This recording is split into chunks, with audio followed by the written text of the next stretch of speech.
ప్రియ సోదరా, దేవుని యందు విశ్వాసం ఉంచి, ఆయన నీ కొరకు రక్షణ పంపిన ఆయన విశ్వాసం ఉంచి ఆయన వద్దకు వచ్చి నీ జీవితాన్ని ఆయన చేతులు పెట్టుకుని ఆయన పాదసంలో నీ హృదయమును కుమ్మరించగలిగితే నిన్ను ఆదరించే దేవుడు ఆయన. నేనే శ్రమ నుంచి విడిపించగలిగిన శక్తి ముద్ర. ఇందాక చెప్పాను, ఆయన ఆజ్ఞ లేకుండా వెంట్రుకు కూడా రాలిపోదు. ఆయన ఆజ్ఞ లేకుండా ఏ మనుషుడు దరిద్రుడుగా ఉండడు కూడా. అది నా జీవితానుభవము, నేను నమ్ముతాను ఆ మాట. దేవునికి అసాధ్యమేది లేదు. నువ్వెక్కడున్నా సరే పైకి వెళ్ళావంటే ఉన్నతమైన స్థితిలో పెడతాడు. పెట్టలేదా ప్రేసలేరా? గోతులను తీసుకెళ్ళి యేసు ఏం చేశాడండి? గోతులను తీసుకెళ్ళి ఏం చేశాడు? సింహాసనం మీద కూర్చోబెట్టాడా లేదా? ఎన్ని దేశాల వారిని పోషించేవాడుగా అయినాడు. అన్నదమ్ములు పోషించాడు. అనేక దేశములు కరువు ఉండి వారందరిని పోషించేవాడిగా చేసినాడు. అలాగా ప్రేసలేరా, నిజముగా ఈ లోకం మనకు యోగ్యమైనది కాదు. దేవుడు మనల్ని ప్రేమించినాడు. మనం నశించిపోవటానికి ఇష్టపడలేదు. అయితే మనం దేవునికి కలిగి దేవుని సన్నిధిలో ప్రార్థన చేస్తే దైవభక్తి ఎప్పటి జీవితంలోనూ రావో జీవితంలోనూ వాగ్దానంతో కూడిన దైనందిన అది అన్ని విషయంలో ఈ లోకంలో దీవెన పడతావు, ఈ లోకంలో అవసరం ఇస్తాడు, ఈ లోకంలో బిడ్డలు ఇస్తాడు, ఈ లోకంలో నీకు కొరత లేకుండా చేస్తాడు. ఈ లోకం నిచ్చినాక మహిమలో సంతోషిస్తావు.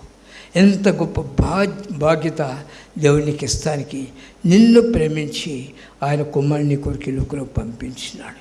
ఆ యేసుప్రభువుని తీసుకెళ్ళింది. ప్రేసలరా, చనిపోయిన తమ్ముడు బ్రతికినాడు. చూసారా ఎంత గొప్ప కార్యము.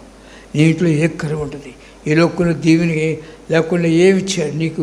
ఎలాంటి స్థితిలో ఉన్నా నువ్వు పైకి లేవుతాడు. అందుకనే వాక్యం నమ్ము. నీవు నాకు ఆయన ఎందుకు విశ్వాసించు ప్రతివాడు నశింపక నిత్య జీవం పొందుంటే వాక్యం నమ్ము. ఏం చెబుతుంది? యోబు గ్రంథం 8వ అధ్యాయం 5వ వాక్యం ఏమి రాయబడింది? జాగ్రత్తగా నువ్వు దేవుని వెతికినేడలా, సర్వశక్తులకు దేవుని బ్రతిమలాడుకునేడలా, నీవు పవిత్రుడివై యథార్థవంతుడివైన ఎడలా నిశ్చయముగా ఆయన నీ యందు శ్రద్ధ నిలిపి నీ నీతికి తగినట్లుగా నీ నివాసమును వద్దెల్లా చేయను. అప్పుడు నీ స్థితి మొదట కొద్దిగా ఉన్నాను. ఏమండి ఏంటంట? మహాబుద్ధి. అబద్ధం ఆడతాడా దేవుడు? ఎవరైనా చెప్పాడు అబద్ధం ఆడతాడు దేవుడు అని చెప్పేవాడు చేతులు ఎత్తండి. దేవుడు అబద్ధం ఆడతాడా? మరి ఎందుకని దేవుని మీద ఆధారపడు? ఎందుకు దేవుని సన్నిధిలో హృదయ శుద్ధి కలిగి దేవుని మీద ఆధారపడి ప్రార్థన చేయవు? ప్రేసోలరా, మొదట కొద్దిగా నన్ను తుదకు మహాబుద్ధి నన్ను విడిచిపెట్టలేదు. నిన్ను విడిచిపెడతాడా? ఎవరు నన్ను విడిచిపెడితే చెప్పండి చేస్తాను. దేవుడు నన్ను విడిచిపెట్టాను అన్నవాళ్ళు చేస్తున్నారా? నీవు ఆయన విడిచిపెడితే తప్ప ఆయన నేను విడిచిపెట్టాడు. నువ్వు ఆయన నుంచి దూరం అయితే ఆయన ఏం చేయలేడు, కానీ ఏడుస్తూ ఉంటాడు, చేతులు చాపుతూ ఉంటాడు. లోపడితే ఆయన దగ్గరికి వస్తే నేను బాగు చేస్తాడు. దరిద్రుడు కంపు కొడుతున్నా తప్పిపోయిన కుమారుడు దగ్గరికి వెళ్ళి కౌగిలించుకోలేదా తండ్రి? ఆయన ప్రేమ లేదా? దేవుడు లోకమునంతా ప్రేమించాడు. దేవుడు నిన్ను ప్రేమించాడు, నన్ను ప్రేమించాడు, ప్రతి ఒక్క మనిషిని ప్రేమించాడు. ఎవరిని కూడా దరిద్రుడిగా ఉంచాడు. ఆయన కంపు కొట్టే వాళ్ళని ఉంచాడు, పరిమళ వాసన చేస్తాడు. కంపు కొడుతున్న అతను పరిమళ వాసన చేశాడు. ఏం చేసిన చూసిన స్నానం చేయించి వస్త్రం తెచ్చి వస్త్రం నుంచి ఉంగరం పెట్టి విందు చేయండి. ఎంత గొప్ప సంతోషం ప్రియ సోదరా. ఈ సంతోషము నీకు కావాలన్నా,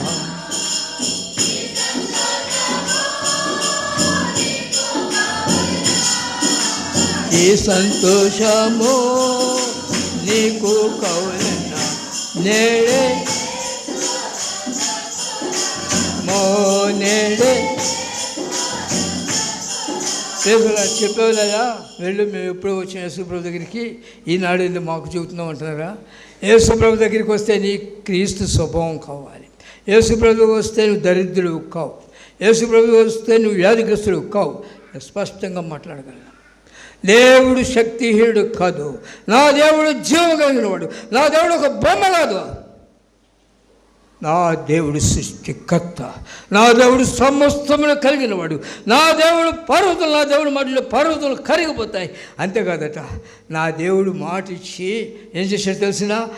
జలములన్నిటి తీసుకెళ్ళి ఆకాశంలో గుట్టగా పెట్టి విత్తువానికి విత్తనము, భుజించువానికి ఆహారం సమృద్ధిగా కుమ్మరించేవాడు. అంతేకాదు, నేను యోచన చేస్తుంటే మహారాష్ట్రలో వర్షాల గురించి వచ్చేస్తుంటే గోదావరి ఎన్నో లేదు నీళ్లు. శ్రీశైలం కూడా వచ్చేసి గోదావరి నిండిపోతే గేట్లు లేపారంట. ఎక్కడికి పోయినాయి? సముద్రంలోకి పోయినంట. సముద్రం ఎంత పైకి వచ్చింది? నువ్వు ఎక్కడి నుంచి బయటకు వచ్చావు ఊరుకోన్నాడు ఆయన. మోటార్ కండెస్టర్ కట్టకూడదు ఎక్కడ. నేను పోయి చాలాసార్లు పోయాను సముద్రం దగ్గరికి, కావాలి పోయాను. ఆ కట్ట కూడా ఉండదు. అయితే ఆయన ఆజ్ఞాంతవరకు ఆ పాడువాడు కొనుక్కుని నిద్రపోడు. నువ్వు ఎలాంటి శ్రమను నా ప్లేసులో రా. దేవుడు నిన్ను ప్రేమించినాడు, నిన్ను విడిచిపెట్టాడు. నువ్వు ఆయనకు హృదయం ఇస్తే చాలు. నువ్వు ఆయన నుంచి తిరుగుబాటు చేసి నువ్వేం మేలు పొందలేవు. రా ఆయన దగ్గర హృదయ భక్తి విషయం నీకు నువ్వు సాధకం చేసుకుని జాగ్రత్తగా హృదయాన్ని పరిశీలన చేసుకుని పవిత్రమైన చేతులెత్తి ఆయన వైపు నువ్వు ప్రార్థన చేయగలిగితే నేను ఎంత దీవిస్తాడంటే కృంగిన వారిని లేవనెత్తే ప్రేమమ్మాడు ఆయన. ఎక్కడో సచ్చిన వాడిని కంపోటు వాడిని పరిమళ వాసన చేయడానికి వచ్చింది దేవుడు ఆయన. లేదా క్రైస్తవుడికి నువ్వు మాట్లాడడానికి ఆశపడితే ప్రియ సోదరి సోదరుడా, దేవుడు నేను ఎంతో ప్రేమించినాడు. నీ సమయం ఉండగా దాన్ని పోషించు. నీ క్షేమకాలంలో నేను నీతో మాట్లాడుతాను, కానీ నా మాట నువ్వు వినకపోతేవి. నా మాట వినకపోతే బాల్యం నుండి నీకు వాడు కాదేమంటే నా రక్తంలో ఉందని మా తాత పాస్టర్ గారు అండి, ఆ తర్వాత మా నాన్న మా అమ్మ పాస్టర్ అండి, నేను మాత్రం 0 అండి. ఏమండి నువ్వు పాస్టర్వా? ఆ రక్తం నీలోకి వస్తుందా? ప్రియ సోదరా, నీ ఆశను బట్టి క్రీస్తు రక్తం నీలోకి రావాలి. మీ తాత రక్తం, మీ అమ్మ రక్తం, మీ బాబు రక్తం కాదు రావాల్సింది. ఎవరి రక్తం రావాలి నీకే? ఎవరి రక్తం కావాలి నీకు? క్రీస్తు రక్తం నీలోకి వస్తే నేను పరిశుద్ధపరిచి పరిమళ వాసన చేసి నిత్య సంతోషం వస్తుంది, నిత్యానందం ఇస్తుంది. ఎక్కడుంది? ఆయనలో ఉంది. ఆయన దగ్గర నువ్వు వచ్చినప్పుడు ఏముంది? ఇవాళ ఎంత సంతోషమో నాకు.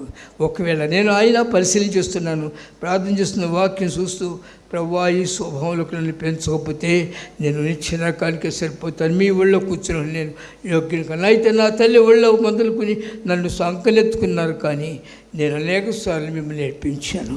నన్ను క్షమించము ప్రభువా. నా జీవితం ఒక్కొక్కటి జ్ఞాపకం చేసుకుంటూ వేకునే దేవసేనలో ప్రార్థన చేస్తూ ఉంటాను. నా ఆశ ఏంటంటే ప్రభు పిలవచ్చు, సమయం ఇచ్చాడు. మనిషిని ఆయుష 70 సంవత్సరములు. అధిక బలం అన్నాళ్ళ 80 సంవత్సరాలు అయిపోయింది. అధిక బలం కూడా అయిపోయింది. 81లోకి వెళ్ళానంటే ఇక ఆయన దారిలోకి వెళ్ళాను. ఆయన అన్నాళ్ళు ఇస్తాడు తెలీదు. సరే రా అంటాడు అనుకోండి, నోహను పిలిచినట్టు, హానోకుని పిలిచినట్టు రా అంటాడు అనుకోండి, వెళ్ళాల్సింది. అయితే వెళ్ళతే ఎక్కడికి వెళ్తాను? నేను క్రీస్తులో లేకపోతే, క్రీస్తు స్వరూపణాలు లేకపోతే, ఆయన రక్తం నేను కడకబడకపోతే, ఎంతకాలం సువార్త పనిచేసినా, ఎంతమందికి ప్రాణం చేసి మేలు చేసినా, ఎన్ని దెయ్యాలను వెళ్ళగొట్టినా నిత్య నరకమే. గుర్తుపెట్టుకోండి. అందుకనే అంతవరకు దేవుని దగ్గర కనిపెట్టి పరిశుద్ధంగా జీవించినట్లయితే జయించడానికి నేను జీవక్రియటం ఇస్తాను. చెవి గలవాడు ఎందుకనక ఎంతమంది చెవులు నాకు తెలియదు. చెవి గలవాడు వింటాడు, విన్నవాడు సత్యం నుంచి బ్రతుకుతాడు, బ్రతికిన వాడి నుంచి సంతోషం అనిపిస్తాడు. అంతేకాదు ఆయన వెంబడి నడుస్తూ ఆయనలో జీవాన్ని పొంది అనేకులకు ఆ జీవాన్ని పంచిపెడుతూ ఉంటాడు. అప్పుడు ఆయన చేతులు వేస్తాడు. కనుక ప్రియ సోదరా, నిన్ను దేవుడు ప్రేమించిన కనుక సమయం పోగొట్టుకోవద్దు. ప్రార్థన చేసుకుందాం, మోకరించండి. వాక్యమైన నా ప్రియ సోదరుడా, నీ హృదయం తెరువు. నిన్ను నీ దేవుని చేతిలో పెట్టుకో. నువ్వెక్కడున్నావో నీ జీవితం అంతా ఆయనకి తెలుసు. నీ గ్రంథం అంతా ఆయన రాసుకున్నారు. అయితే నువ్వు నోరు విప్పి చెప్పాలని ఆశపడుతున్నాడు. తెలియదు అనుకోవద్దు. ఆదాము చేసిన తప్పు దేవుడికి తెలుసు. వచ్చి ఆదామా ఎక్కడున్నాడు? దిగంబడి చెట్టు చోటున్నాడు తెలుసు దేవునికి. ఆయన అడుగుతున్నాడు, ఆదామా ఎక్కడున్నాడు? హేబేలు చంపిపావు చేసినాడు, దేవుడికి తెలుసు. కయ్యూను నీ తమ్ముడైన హేబేలు ఎక్కడున్నాడు? సోదరా, నీ జీవితం అంతా తెలుసు. అయితే నిన్ను హెచ్చరిక చేస్తున్నా, ఎందుకు తెలుసున్నా?